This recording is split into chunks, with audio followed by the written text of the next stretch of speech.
Hello everyone. तो हमने system of linear equation last lecture में पढ़ा था, तो उससे रिलेटेड एक और बहुत ही इंपॉर्टेंट क्वेश्चन है। हम लोग चलिए सॉल्व करते हैं, देखते हैं। ठीक है, तो मैंने सिस्टम ऑफ लीनियर इक्वेशंस में मैंने आपको उस एक फ्लो चार्ट बताया था। अब अगर आप वो फ्लो चार्ट ध्यान में रखेंगे तो आप इसके क्वेश्चन बहुत ईजिली सॉल्व कर पाएंगे। और इसमें कुछ नहीं, बस अगर आपको रैंक निकालना आता है तो सिस्टम ऑफ लीनियर इक्वेशंस के क्वेश्चन बहुत ही ईजिली सॉल्व हो जाते हैं। चलिए देखते हैं हम लोग इसको एग्जाम्पल से समझते हैं कैसे सॉल्व करेंगे।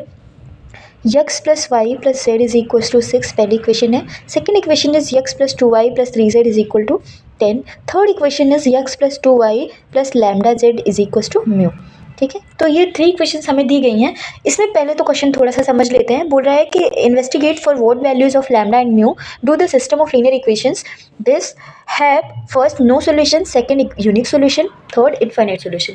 मतलब क्वेश्चन आपका बोल रहा है कि लैम्डा की ऐसी कौन सी, लैम्डा और म्यू की ऐसी कौन सी वैल्यू के लिए ये linear equations, in linear equations के पास नो सोल्यूशन होगा, यूनिक सोल्यूशन होगा। मतलब क्या ऐसी वैल्यू रखें लैम्डा और म्यू की तो नो सोल्यूशन मिलेगा, ऐसी क्या वैल्यू रखें कि यूनिक सोल्यूशन मिलेगा, ऐसी क्या वैल्यू रखें कि इनफाइनाइट सोल्यूशन मिलेगा। ऑलराइट, तो ये ओवरऑल क्वेश्चन हमसे पूछ रहा है। तो चलिए हम लोग देखते हैं कि ये किस तरह से सॉल्व होगा। तो आपको देख के ये इक्वेशंस को देख के लग रहा है कि ये होमोजेनियस है या फिर नॉन होमोजेनियस है। तो ये कुछ ax is equals to B की तरह है, तो ये non homogeneous system of linear equation है। ऑलराइट, तो ये मैं आपको ऑलरेडी बता चुकी हूँ कि कैसे हम लोग पहचानते हैं होमोजेनियस और नॉन होमोजेनियस। तो हमें दिख रहा है कि ये non homogeneous system of linear equations हैं। तो इसमें मैंने आपको बताया था कि सबसे पहले तो हम लोग ax is equal to B matrix फटाफट बना लेते हैं। पहले कोफिशिएंट मैट्रिक्स लिख लेते हैं, जो कि यहाँ पर x के कोफिशिएंट कॉलम वाइज, y के कोफिशिएंट कॉलम वाइज, z के कोफिशिएंट कॉलम वाइज लिख लीजिए 1 1 1 1 2 2 1 3 लैम्डा। और यहाँ पर वेरिएबल मैट्रिक्स लिख लेते हैं which is x y z, और कांस्टेंट मैट्रिक्स है विच इज़ 6 10 म्यू। ओके, तो ये हमें मिल गया है।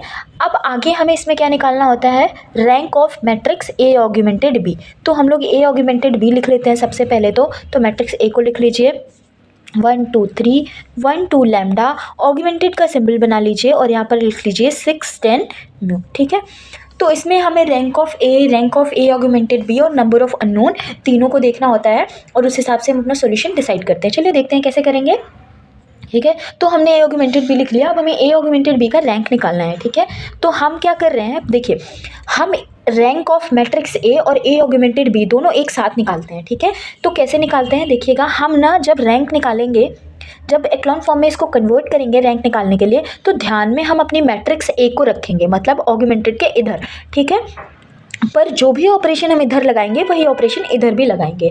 देखिए, तो हमें पता है कि एक्लॉन फॉर्म में इस मैट्रिक्स को कन्वर्ट करने के लिए, इस मैट्रिक्स को ऑग्यूमेंटेड के इधर वाली मैट्रिक्स को एक्लॉन फॉर्म में कन्वर्ट करने के लिए हमें क्या करना होगा, यहाँ जीरो बनाना होगा, यहाँ जीरो बनाना होगा और यहाँ पर जीरो बनाना होगा। चलिए हम लोग अपना ऑपरेशन लगाते हैं। तो R2 को मैं रिप्लेस करूँगी किससे, R2 माइनस R1 से।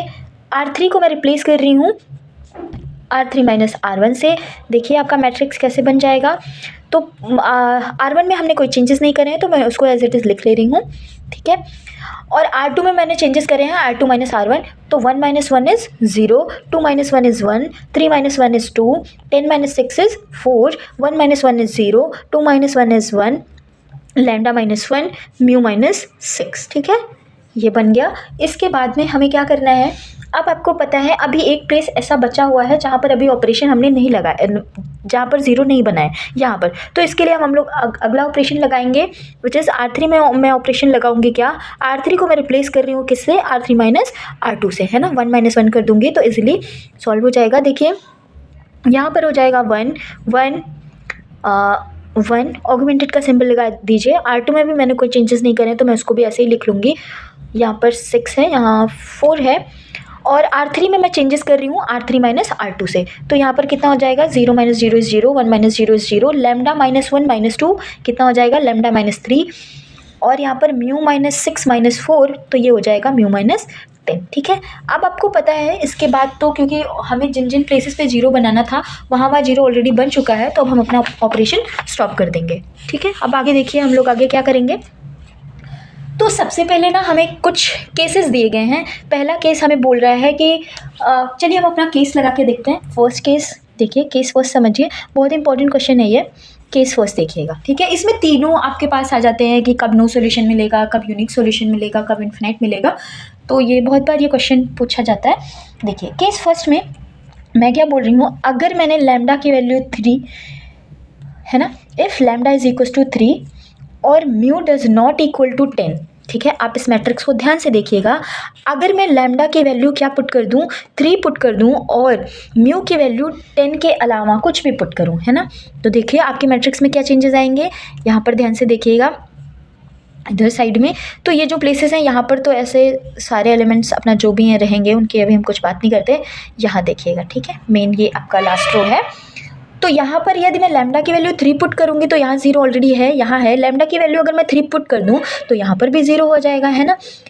और म्यू की वैल्यू मैं 10 के अलावा कुछ भी पुट करूँ, 10 के अलावा कुछ भी मैं पुट करूँगी तो यहाँ पर तो कोई नंबर आएगा, है ना, कोई नंबर आएगा। तो जो भी होगा उससे हमें क्या रिजल्ट क्या मिलेगा, यदि मैं रैंक ऑफ ए देखूंगी तो मैं रैंक ऑफ ए निकालने के लिए मैंने आपको बताया कि ऑगमेंटेड के इधर वाली मैट्रिक्स ए मैट्रिक्स को देखेंगे तो कितनी नॉन जीरो रो है, ये तो 0 रो हो गई, नॉन जीरो रो कितनी है 2, तो रैंक कितनी हो गई 2। अब मैं ए ऑगमेंटेड बी का रैंक देखूँ तो कितना हो जाएगा, ध्यान से देखिएगा यहाँ पर, क्योंकि कोई नंबर आएगा, क्योंकि हमने mu does not equal to 10 लिया है तो क्या होगा, यहाँ पर कोई नंबर आएगा, और अगर नंबर आएगा तो जब मैं ए ऑगमेंटेड बी देखूंगी तो पूरी रो देखते हैं, पूरी रो देखते हैं, ठीक है। तो यहाँ सब जगह 0 है पर यहाँ पर कोई नंबर है तो ये पूरी रो तो 0 हो नहीं पाई ए ऑगमेंटेड बी के लिए, तो नॉन जीरो रो कितनी हुई 1 2 3, तो rank of A augmented B कितना हो गया 3 हो गया। तो मतलब हमें क्या मिल गया कि rank of A is not equal to rank of A augmented B. और जब ऐसा होता है रैंक इक्वल नहीं आता तो हम बोलते हैं कि सिस्टम कैसा है, सिस्टम इज़ इनकंसिस्टेंट।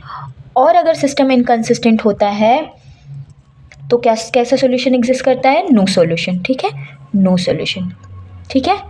चलिए केस हम लोग सेकंड की बात करते हैं। सेकंड केस को मैं आपको यहाँ पे करके दिखाती हूँ। सेकंड केस में मैं क्या बोलूँगी कि यह अगर मैं lambda does not equal to 3 ले रही हूँ, मैं लैम्डा की वैल्यू 3 के अलावा कुछ भी रखूँगी, ठीक है, मैं उसमें 3 नहीं रख रही हूँ, तो क्या होगा पहले वो समझते हैं, उसके बाद मैं साथ में आपको म्यू को भी बताऊंगी। यहाँ पर देखिए ये प्लेसेस आपके वैसे ही रहेंगे जैसे हैं, ठीक है, यहाँ पर ये रखे रहेंगे, यहाँ पर देखिए यहाँ 0 है, यहाँ 0 है। अब देखिए मैं लैम्डा की वैल्यू यहाँ पर 3 के अलावा कुछ भी रख रही हूँ, 3 के अलावा कुछ भी रख रही हूँ तो यहाँ पर तो कोई नंबर आएगा, कोई भी नंबर आएगा, है ना, कुछ भी रखूँगी, डिपेंड करेगा आप क्या रख रहे हो, बस 3 नहीं रख रहे हैं, ठीक है। तो लैम्डा की वैल्यू यदि मैं यहाँ पर 3 के अलावा कुछ भी रखूँगी तो यहाँ कोई नंबर आ जाएगा, इस प्लेस पे नंबर कोई आ जाएगा। और कोई भी नंबर आया तो आप म्यू की कोई भी वैल्यू रखो, कुछ भी वैल्यू रखो, चाहे 10 ही रख दो यहाँ पर, चाहे जिसको 0 ही बना दो, कोई फ़र्क ही नहीं पड़ेगा, क्योंकि तब भी अगर यहाँ पर 0 बने या ना बने रैंक तो दोनों की कितनी रहेगी, 3 ही रहेगी। समझ में आया, ठीक है, क्योंकि ये ओवरऑल रो देखते हैं ना हम लोग, तो हम बोल रहे हैं कि mu is any real number, mu is any real number. आप कुछ भी म्यू की वैल्यू रख लो उससे कोई फ़र्क नहीं पड़ेगा, तब भी rank of A and rank of A augmented B दोनों क्या रहेगी, 3 रहेगी। आई होप ये बात आपको समझ में आ रही होगी, ठीक है, दोनों की रैंक कितनी रहेगी, 3 रहेगी। और हमें पता है नंबर ऑफ़ अननोन कितने हैं, इस पर नंबर ऑफ़ अननोन कितने हैं हमारे पास, वो भी कितने हैं, 3 हैं, ठीक है। तो इसका मतलब rank of A is equal to rank of A augmented B is equal to n हो गया, है ना, तीनों इक्वल हो गए। और जब तीनों इक्वल हो जाते हैं तो मैंने आपको बताया था इसके पहले वाले लेक्चर में कि ऐसी कंडीशन में क्या होता है, system is consistent, system consistent होगा और कैसा सोल्यूशन एग्जिस्ट करेगा, एंड हैव यूनिक सॉल्यूशन, ठीक है। और कैसा सॉल्यूशन एग्जिस्ट करेगा, यूनिक सॉल्यूशन एग्जिस्ट करेगा, ठीक है। तो ये केस सेकंड की बात हो गई, है ना। तो यूनिक सॉल्यूशन हमें कब मिल रहा है, जब मैं लैम्डा की वैल्यू 3 और म्यू की वैल्यू कोई भी रियल नंबर रखूँ, कोई भी रियल नंबर रखूँ, 10 रखूँ, 9 रखूँ, कुछ भी रखूँ, आपको जो रखना है वो रख लो, -1 रखो, 2 रखो, कुछ भी रखो, ठीक है। केस थर्ड की मैं बात करती हूँ, ठीक है। चलिए let's talk about case third. तो केस थर्ड में मैं क्या बोल रही हूँ कि if lambda is equal to 3, है ना, and mu is equal to 10, lambda की वैल्यू भी मैं 3 रख दूँ और म्यू की वैल्यू क्या रख दूँ, 10 रख दूँ, तो क्या कंडीशन बनेगी देखिएगा, है ना। लैम्डा की वैल्यू मैं 3 रखूँगी तो यहाँ पर 0 हो जाएगा, और यहाँ पर म्यू की वैल्यू मैं 10 रख रही हूँ तो यहाँ पर भी 0 हो जाएगा, मतलब पूरी रो 0 हो जाएगी। मतलब रैंक ऑफ ए मुझे कितना मिल जाएगा, 2 मिल जाएगा, और rank of A augmented B कितना मिल जाएगा, वो भी 2 मिल जाएगा, है ना। और नंबर ऑफ अननोन कितने हैं, 3 हैं। मतलब कंडीशन कुछ इस तरह बनेगी कि rank of A is equal to rank of A augmented B is less than number of unknown, है ना, क्योंकि नंबर ऑफ अननोन कितने हैं, 3 हैं। तो कुछ इस तरह कंडीशन बनेगी, और जब भी ऐसी सिचुएशन आती है तो हम क्या बोलते हैं कि सिस्टम इज कंसिस्टेंट, ठीक है, system is consistent and have infinite number of solution and have infinite solution, ठीक है। तो ये तीनों कंडीशंस के बारे में आपसे पूछा जा रहा था कि कब हमें नो सॉल्यूशन मिलेगा, कब हमें यूनिक सॉल्यूशन मिलेगा, और कब इन्फिनाइट सॉल्यूशन मिलेगा। So thank you so much for watching this video. Please subscribe my channel for more such videos.